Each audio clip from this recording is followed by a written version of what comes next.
Welcome to Geeks Corner. I'm Mr. Daps. I'm Katie. And we're so excited that you're here. Hopefully here. We don't actually know what's going on right now because the internet crashed about 5 minutes ago. So we are streaming from a phone. Magical, right? Magical. So while you're here, you should subscribe to get more quality content just like this. And this just Hopefully shows better than this. This shows our commitment to what we do here at Daps Magic. We will stream this from a phone. You could also go to patreon.com. Thank you, Tiana. Patreon.com/DapsMagic, where you can see the pre-show, which is where we were when the internet crashed. And then you could also go into the chat and comment. Sorry, this is new. I'm figuring this out. I am gone for a week and things change on me. Go into the chat, tell us who you think the Muppet of the Week is going to be this week. And then leave us comments throughout the show, and some of our favorites might end up on the show at the end for a new segment, which will be a lot of fun. But before we get into anything else, we need to talk very quickly about an adventure we had last night at Parkside Market. Thank you for hosting it. And that was for Chalk Walk. Yeah. Chalk Walk is August 3rd. We have a team. If you go to chalkwalk.org/dapsmagic, you can join said team. There it is right there. And last night we learned there's a way you can earn free tickets to get to the park. I think it's $375 fundraised. And the first 2,000 people that do that will get to go to Disneyland on Disney's dime, which is great because they're donating those tickets. We also, well, I didn't, but you did. Talk about this. We were doing, this is actually a test, so everybody get your comment fingers ready. There was trivia last night where we were getting a lot of Disney fine art, a lot of really fun stuff. This was the final big giveaway, and the question was, Chalk was founded in 1964. What Disney film also premiered in 1964? So, if you think you know, put it in the comments. But I went after this one because 1, Walt loved trains, and 2, Mr. Daps loves trains. So I was like, this will be the perfect addition for the set. And I won, which I was grateful for. Very cool. So let us know what you think it is in the comments, because that would be fun. And we will return to this at the end. But Walt loved trains. Before we get into Tokyo Disney and our trip report and all of that fun stuff, we have one very important thing to do. And that is to make our weekly guest that's never right. Ever. It's time to talk about. Thanks, Daddy. Mr. Daps. Thank you, Mr. Daps. Thanks, man. Thanks, Mr. Daps. Thank you, Mr. Daps. Thanks, man. All right. We have Scooter this week. Who's coming this coming week? Currently, we have Scooter, I should say. Gloria Estefan. Who is, for those who don't know. The penguin from Muppets ABC. Beautiful. And I see Stadler and Waldorf in there. I'm sure if, Itzy was right last week. She said Scooter. Itzy was right, but she's on a ship. Realized here. She's in the middle of the ocean. That's kind of sad. She doesn't even know. All right. I'm going to go with Bobo the Bear. I am always hopeful that that is the possibility. It's fair. And it looks like we got people watching from around the world, which is very cool. So welcome everybody. But it is time to talk about Tokyo Disney and our recent trip there, which if this works, we're going to show it to you as we talk about this. So this is hopefully going to do something. We don't know because, all right, so here we go. As we talk tonight, you will get to see, and hopefully this doesn't mess with the sound or anything, photos from our trip, and they might be in order, they might not be. That will just be the adventure of today. I also just want to say, ding, ding, ding, ding, ding. Kevin was correct. Kevin was correct. Yes. Mary Poppins came out in 1964. I would have been disappointed if he didn't know that. That's fair. Anyway, Kevin and I go way back. But we went to Tokyo Disney. We were planning on going for 4 days. We ended up going for 5 days just because when your flight doesn't leave till the evening, why not go to Disney? The tickets are as cheap as they are. Yeah. And you basically, the way we did it is we bought the tickets at the hotel once we checked in. Yes. And you could basically buy one for every day you were at the hotel, including the day you checked out, which was awesome. So we added the extra day for the day we were checking out, and they held on to our luggage and all of that fun jazz. You know, the one thing that we created a problem with this? What? My notes were on my phone, which we're using to stream Do you want the thing with. Yeah. Yeah, So anyway, I think we're going to talk about entertainment first. So that I believe was the plan. No, parks and theming. Okay, so let's talk about parks and theming first. Let's start with Tokyo Disneyland. What did you think of this park and its theming? Tokyo Disneyland was very beautiful. I was completely thrown off by the layout.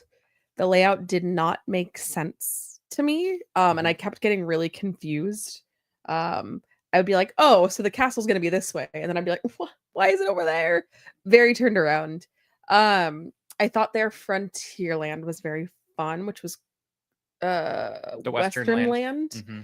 That one's super fun. I think Hungry Bear. I'm so sorry to Hungry Bear here at the Disneyland Resort.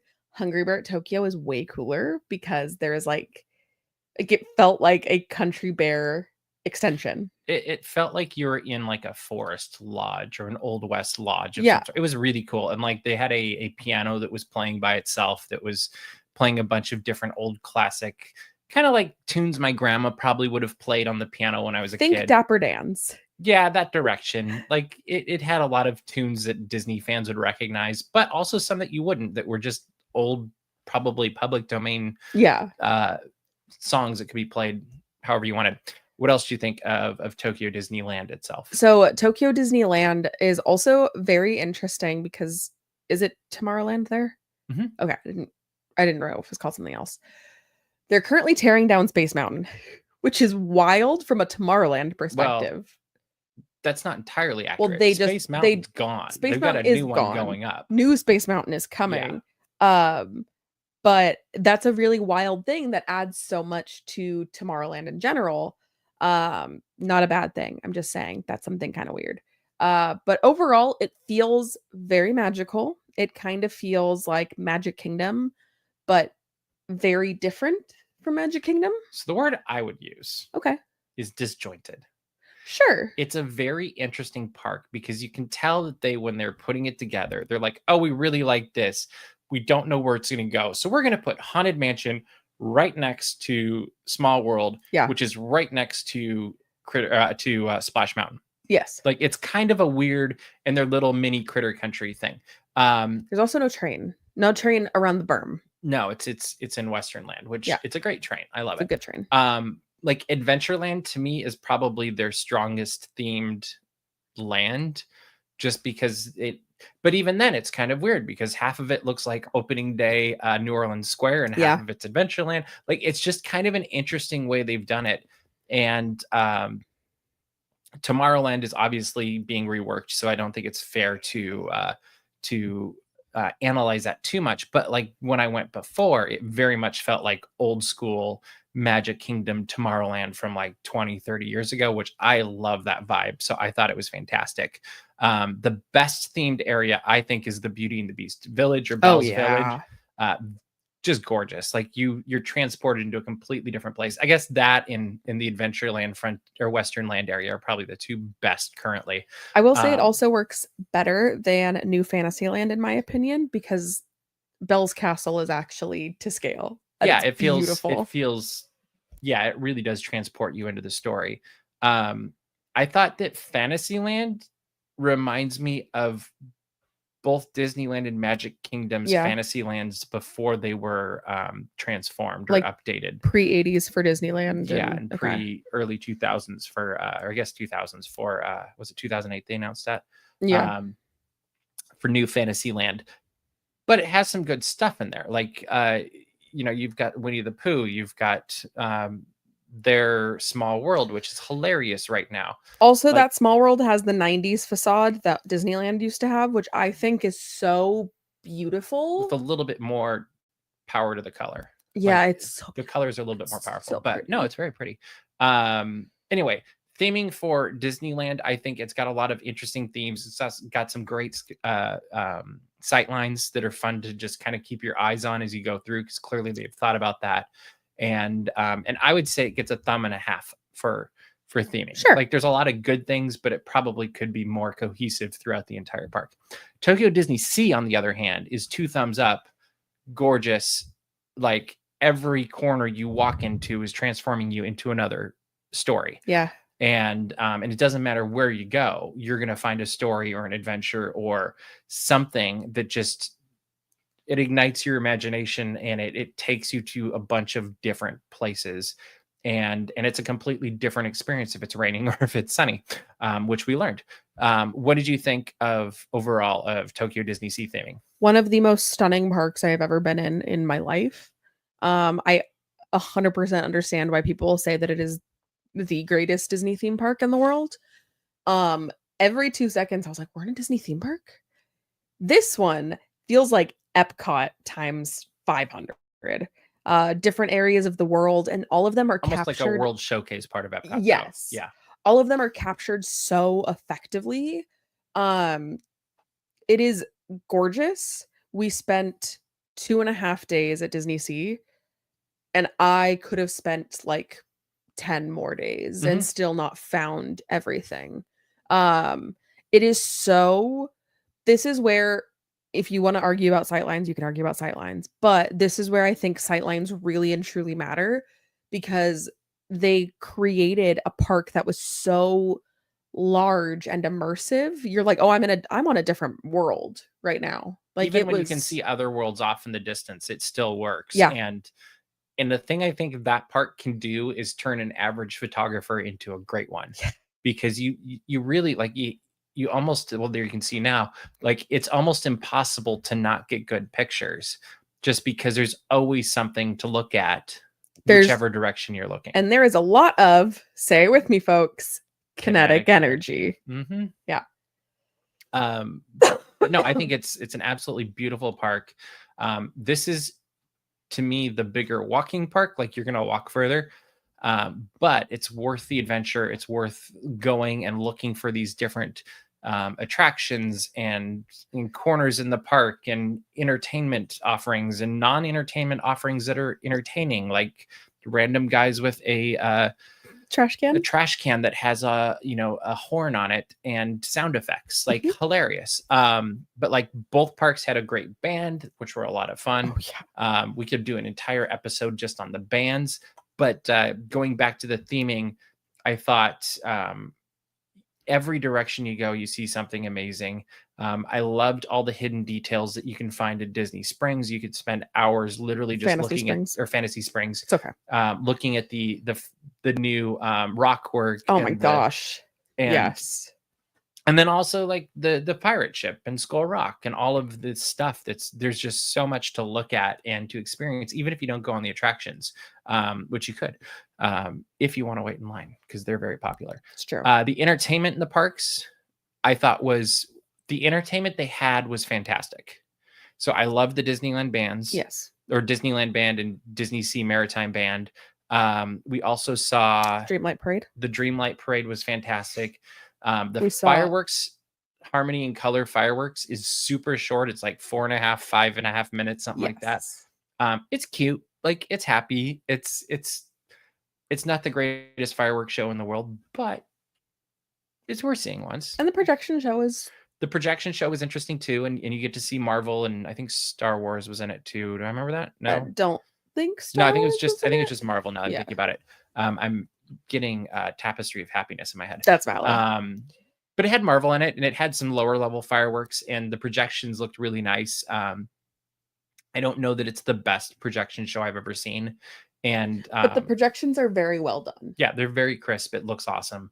But if you're choosing between waiting for that and you didn't maybe get Jungle Cruise in, or Beauty and the Beast, if it's still open, like, they do close some of the attractions early, so keep your eyes on that. Like, do the ones that are really important to you earlier in the day, just because you might miss out otherwise. But I would love to say that Dreamlight Parade, I was sobbed like an absolute baby.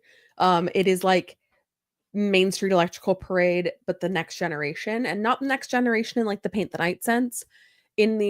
We're going to be the Main Street Electrical Parade, but the lights are a little bit more vivid and bright, and they aren't bulbs, they're LEDs or whatever. Beautiful, stunning, so well done. We watched it twice. I cannot say enough how much I loved it. And then there was also Believe Sea of Dreams over at Disney Sea, which is also a beautiful and fantastic show. We saw 1.5 times. Yes, because it stopped midway through on a very rainy night. Also, one of the greatest nighttime spectaculars I think it's fantastic. Yeah. I would, if I was like prioritizing things, I would for sure see Dreamlights. I would for sure see Disney Believe. Yeah. And that's up there with like Original World of Color for me. Okay. Yeah. That's cool. Like, and Original World of Color is like, she is that girl to me, and she always will be that girl. But Believe it has big hits. Like, it has some Disney Renaissance. It has some new Pixar favorites. And it's got all of the emotional beats for a nighttime spectacular. Yeah. So those are the two. If you're not going to hit any other entertainment stuff, those are the two to hit. I would use, I think it's called the Premier Access. Yes. I would use that for both of those. And I would also grab those first thing in the morning. You can grab other shows too. I personally would, like, you can, it just, you've only got so much time. And so we filled up our time. Parks are only open 12 hours. Yeah. And we filled up our time both days in each park. So 2 for each park and then a 3rd for Disney Sea, without doing all of like the stage shows and stuff, which could have been fun too. But I don't think they were the highest priority unless you're super into seeing Disney characters dancing on stage. The attractions. What were your top 3 attractions for each park? Ooh, okay. So Disneyland, I'm going to say Beauty and the Beast. Yeah. Unsurprisingly. In first spot? Probably. Probably. Pooh's Honey Hunt. And I'm actually going to say, this is really hard. I'm actually probably going to say It's a Small World because of the Groot overlay. Which is done at the end of the month, but it's so good. They did a really nice job with it, and it was very, I'm gonna almost say funny. Like, Groot's in so many of the different scenes and doing different things. Like, it's very cute. They didn't, oddly enough, I think they're showing pictures right now. I also think though that it's like, even you take the Marvel stuff out of it, there are so many more Disney characters than in the Disneyland and Walt Disney World versions of the attractions, that it was actually really crazy going on it for the first time with this Marvel overlay. Because not only are there way more Disney characters than I'm used to, but there's also now Thor and Ant-Man and Nebula. Yep. It was the funniest one fun. though is Thor, because they're in the rainforest scene, and it's, I'm going to say borderline. It's for sure rock music version of It's a Small World playing with the Thor theme, I think. It's so good. But it's a little bit almost heavy metal. Like, it was hilarious. It's really if you fun. Get the chance, go on it before the end of the month. If you don't, watch our video. It's definitely worth checking out. My top 3 would be Beauty and the Beast, Pooh's Honey Hunt, and I think I'm actually going to go with Jungle Cruise. That was a really hard one, yeah. It's got a soundtrack. It's got some really cool effects that I'm not going to give away if you haven't been there and you haven't seen it yet. And then the Jungle Cruise skipper, every time I've done it, the Jungle Cruise skippers have so much energy and they're just hilarious. Yeah. I have no clue what they said. We were having fun. But they're having fun. The people, like, there's call and response that I don't know what's going on, but everybody else seemed to, and they're responding. And then it's just hilarious. And it's good both at day and at night. So like, there's different effects at night than you see during the day. And I actually think, so in some ways it's better during the day because you can see things easier. Sure. At night, there's way more effects. And so it adds a different vibe to it. So it's definitely worth doing at night as well. Okay, yeah, what were your top 3 for Disney Sea? Again, this probably isn't in order, but I don't know. Journey to the Center of the Earth. Really? Okay. Yes, I really loved Journey. Tower of Terror and Indiana Jones. Okay. Mainly theming. Like, the theming is I agree with that. Crazy, especially for Tower. By far, to me, like the spookiest, creepiest tower that there is. And Journey to the Center of the Earth is kind of a middle version of Test Track versus Racers, Radiator Springs Racers. But it's fun. It's fun. It's short though, so don't wait too long in it. Yeah. My top 3 is going to be probably Tower of Terror, Okay. Sinbad's Voyage. Okay. Yeah. And I'm actually going to surprise myself as I'm thinking this through. It might be the Frozen Ever After, because I thought it was so good. It's a huge improvement over the one at Epcot, and it still uses some surprising technology in it that's similar to Epcot. And so it's just that next level, and it's fun to see how they plus that up. Indiana Jones will be right there too. I thought it was interesting because the facade for the front of Indiana Jones, you could very much imagine being the facade for the Indiana Jones going to Disney's Animal Kingdom. Yeah. Like they look very, I'm like, oh, you just add this thing. Like I could see maybe the Indiana Jones here being like a prototype or a entry level, like this is where we're starting. So we're not coming with blank paper and then going on. I resonate with that, Kevin, because I have wanted to go on 20,000 Leagues every time I've been there, and it has been closed completely different times of years. And both times it literally closes right before I got there both times. Who was I just It just doesn't like who was I just talking to? But they were like, yeah.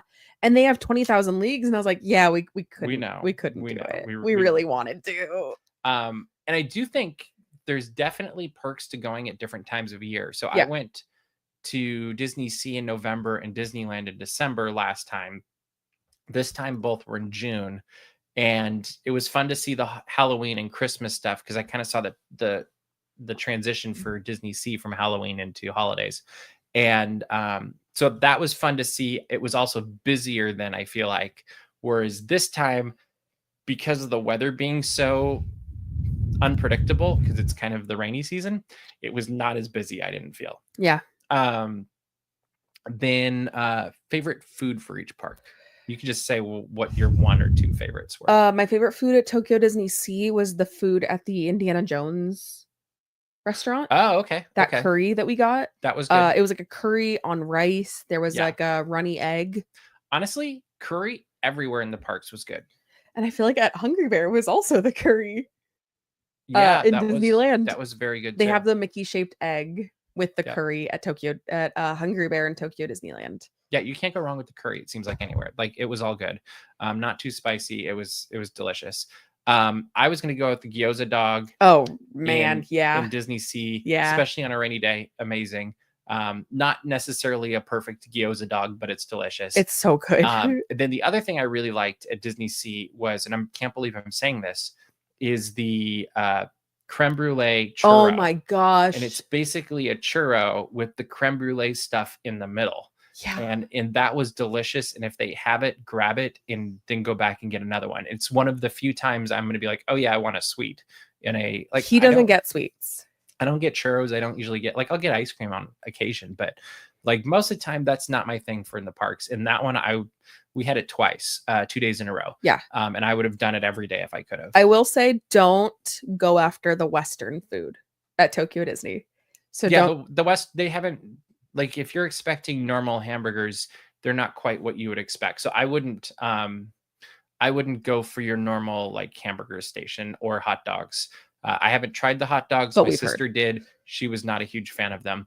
And then the hamburgers, like they're okay, but they're not what you're expecting for, oh, I just wanted a cheeseburger. Like it's not your normal. And then the other thing I will say, just I feel like this needs to be notated for people that maybe pickier eaters, modifying food is not a thing. So if you're great at it is once it's on your plate. Well, yes. If you're good at scraping things off, which I am, super easy. But specifically with Western food, I'm very picky. I don't want a lot of more interesting things. And this goes for when I'm here. I'm fairly picky. So modifying food is a little bit of a challenge. If you're like, oh, well, I'll just take the lettuce off. If you're mobile ordering, that is not an option. It is kind of considered rude in Japanese culture to modify food. So just putting it out there. My favorite food at Disneyland was probably at, oh gosh, now I'm actually going back and forth. So it was a restaurant we had on Main Street or on the World Bazaar. Not Sakura. Maybe. Might have been. Either that or I really liked, we had a steak and whatever at, like it was their steak dish. at Blue Bayou. Oh, That man. was delicious. I'm going to give that one the lead just because I can remember the whole thing. And I liked the entire meal in its entirety better than the one on World Bazaar because the dessert was interesting. Blue Bayou was so good. Blue Bayou was lovely there. It was quiet. It was relaxing. Service was incredible. It was the Blue Bayou I remember growing up with. Like it just nailed it. We stayed at the Disneyland Hotel, the entire Tokyo Disneyland Hotel, I should say, the entire time we were there. In fact, that's a view from one of our rooms. You could get different levels and versions of rooms that change how high up you are and where you face and things like that. We had 2 standard park view rooms for most of the trip, and then we also had a Tinkerbell room that I think they called it was it Supreme? It was Premium, I think. And I think the character rooms that have character in their titles tend to have a lot more updates and Disney flourishes found throughout them. Like there's Disney everywhere, at least at the Tokyo Disneyland Hotel. But the character rooms definitely are to the extra mile, and we'll have pictures up of those fairly soon. There was a giant leaf blanket that you could just be like, oh, I'm sleeping under a leaf because I'm Tinkerbell. Whereas the standard one was more traditional. I almost want to say I was talking to Johnny, and it was kind of Grand Floridian, old school. Yeah, very nice. Views are beautiful. The rooms are very comfortable. They give you like cups and little amenity tins and toothbrushes and bags. Like they're very generous. And hairbrushes. Mm-hmm. Wild. And I think you're probably okay. So depending on which hotel you're staying in, you also do get early entry into parks. Mm-hmm. So just look at what park you get early entry for while you're there when you're booking your parks. Because it does change throughout the year. There's a Sheraton across the street that a lot of people swear by. I personally liked that extra 15 minutes to get into Disneyland because that made all the difference in the world. And so I would stay probably on property again. And the only one I wouldn't stay at, I think, is the Celebration Hotel, because that one's about 20 minutes by bus to get to the resort. Well, all of the other ones are within either walking or monorail distance. There's also a Hilton there that's walking distance / monorail distance. And also the monorail is amazing. Mm-hmm. It's amazing, guys. Yeah, it's a true, like it's a transportation way to get around. It's transportation. It's more like Florida in that regard. But even more so, like I feel like it's the next level of what they had in Florida. It is Welcome to Geeks Corner Plus. Thank you, Clocky.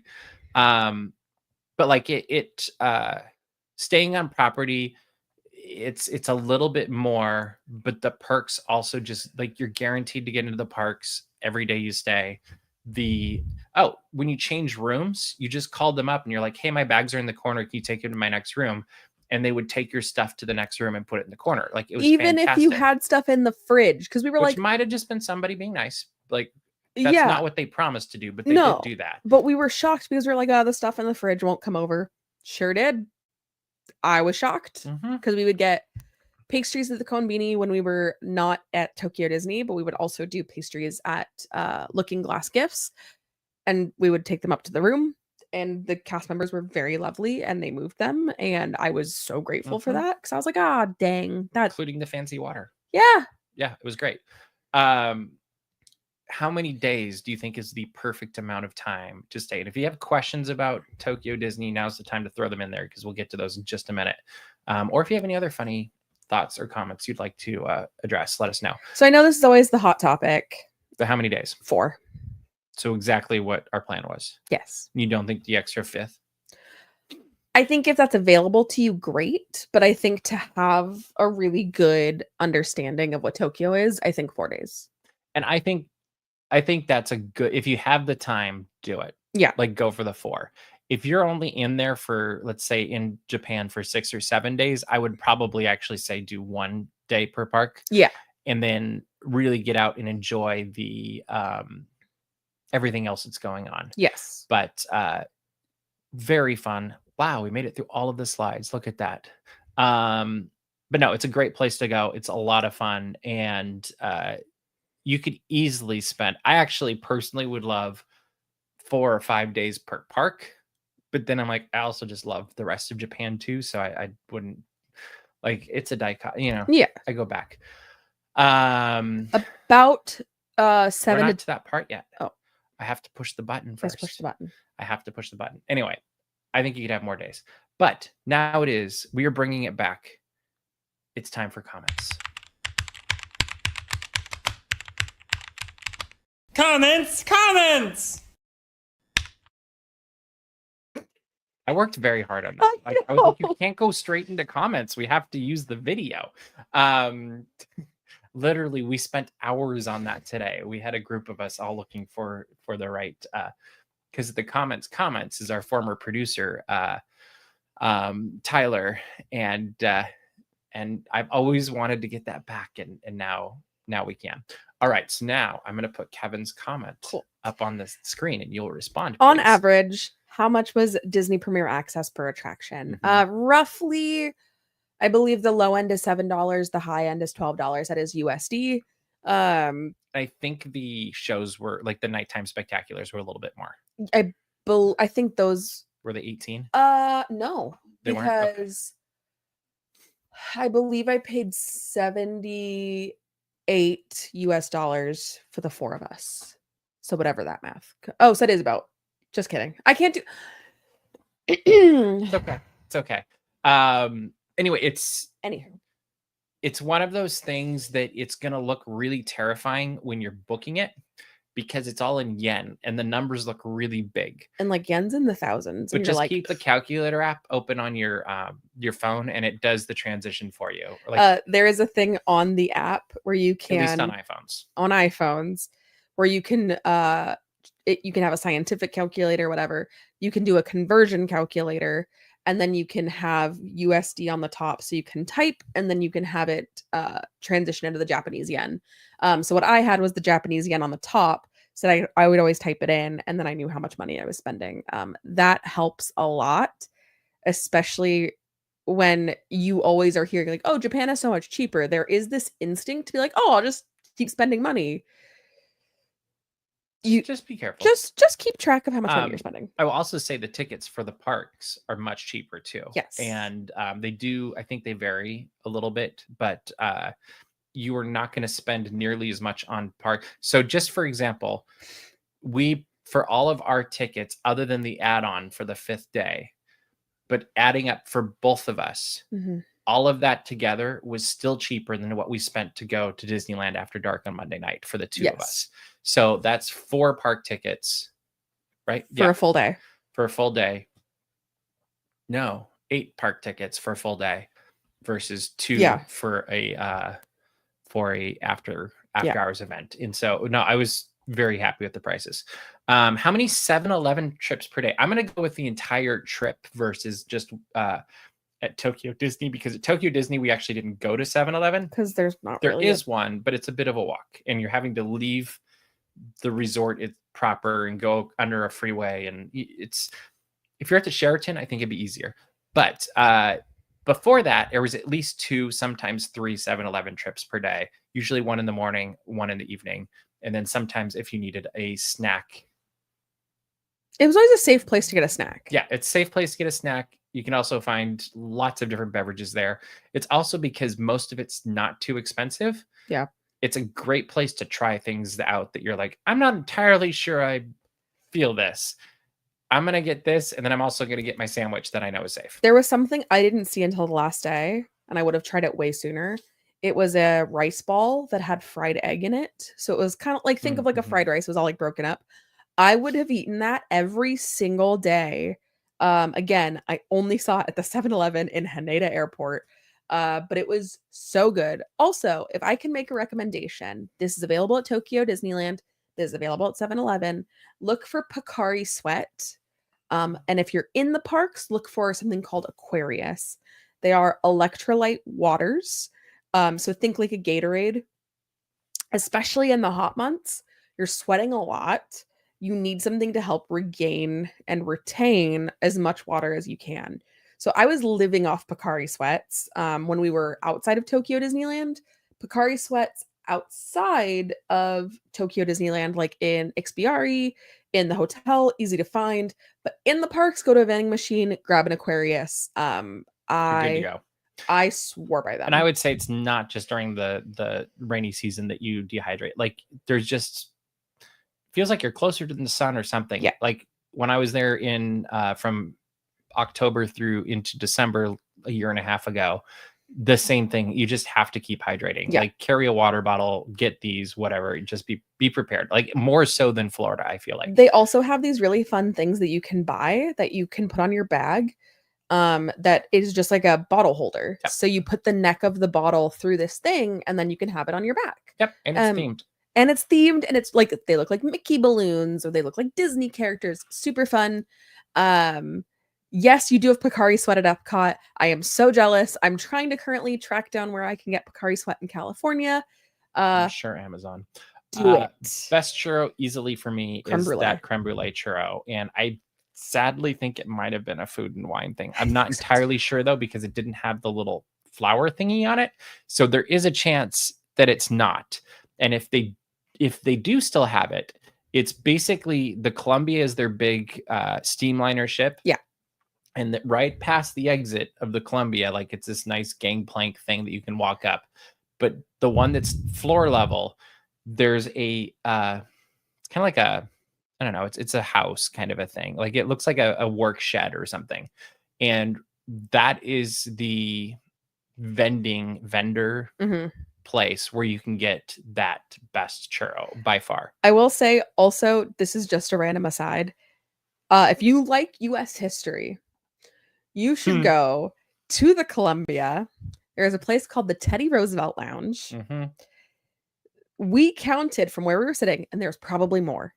13 painted portraits of President Theodore Roosevelt. Either portraits or they had like what do you do when they paint on the murals? Yes. Like there was lots of paintings of Teddy Roosevelt.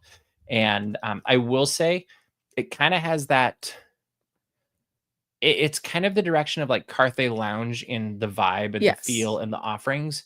However, I don't think the drinks were as good. They were okay. Like I would put them like they're not to the same level of if you go to some of the nicer lounges at a Disney park. Yeah.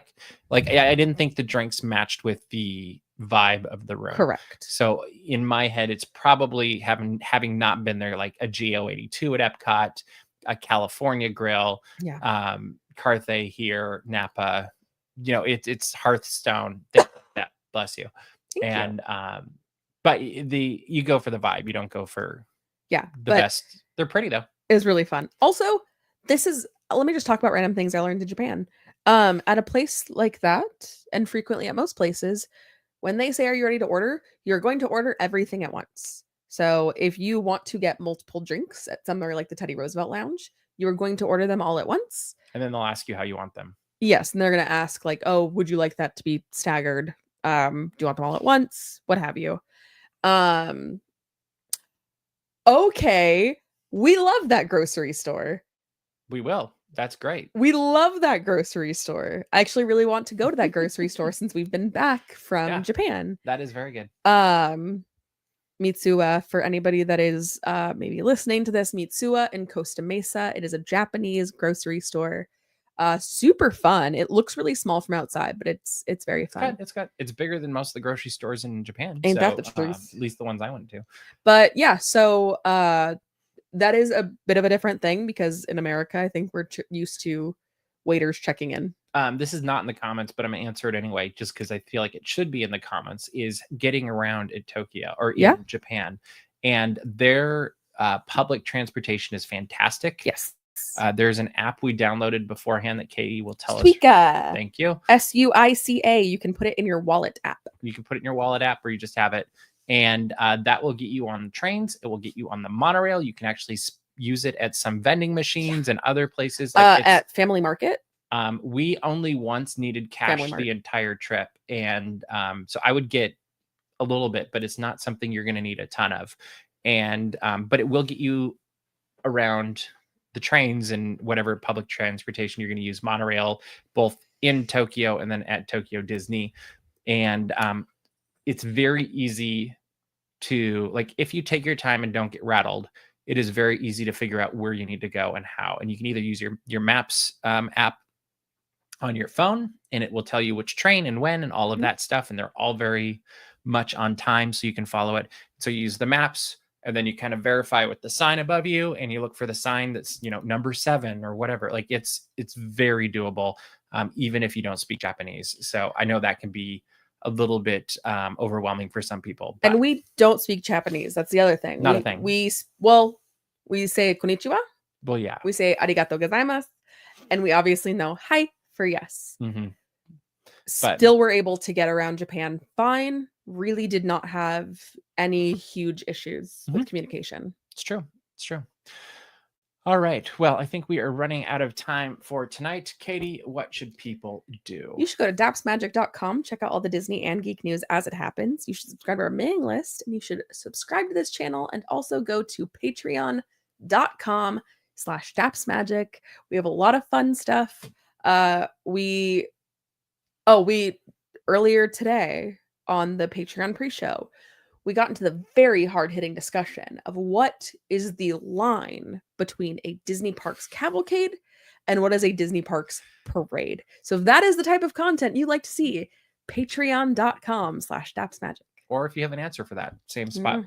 All right. Also, make sure to subscribe to our YouTube channel. We've got a ton of videos going up from Japan, but we will also have Disneyland's 70th official anniversary next month going up. We also have a bunch of other things going up right now as well that I'm just not going to go through all of it right now. But yeah, right? Yeah. Okay. That is all the time we have for you this week. We will see you around the corner. Bye.